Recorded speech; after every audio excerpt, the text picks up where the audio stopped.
bütün məktəblərdə, hər yerdə şəhidləri yad eləsinlər, şəhidləri daldan gələn nəsilləri təqdim eləsinlər ki, onlar necə 30 ilin torpaqların, onlar su tapmayıb içməyə, onlar öz qanlarına dodaqlarını isladır. Biz evimizdə yemək yeyiriksə, havanı alırıqsa bu şəhidlərə qoşuluyor.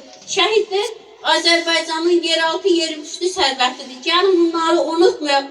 Hər himnimizdə, hər bayraq dalğalanırsa o şəhidlərindir. O yumruqda, o şəhidlərin yumruğudur prezidentimizin yanında. O kasıbların yumruğudur. O kasıb ata-anaların yumruğudur. O anaların göz yaşıdır. O anaların arzularıdır, xəyallarıdır. Mən bir ana kimi övladımın məzarına gəlib, ona fatih verəndə özümdən utanıram. Deyirəm, bala, məni bağışla. Nə xoş mənə ki, bizə şəhid adı verib. Mən də çalışacağam, o ata da çalışacaq ki, o şəhid adını yüksəklərdə tutar. Bu dövlətin, bu millətin də birinci mənəvi borcudur ki, o şəhidləri yaşatsınlar. Böyük mən varım, səhər yoxam. O şəhidlər elə eləyək ki, qanlarını bizə halal eləsinlər.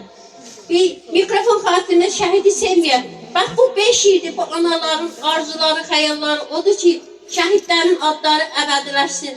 Mən övladıma söz vermişim ki, sənin adın əbədiləşəndə, sənin orden medalını verəndə gəlib deyəcəm ki, halal olsun övladım. Mən övladımın yanında xəcalətliyim, onların haqları verilməyib, şəhidlərə orden medal verilməyib.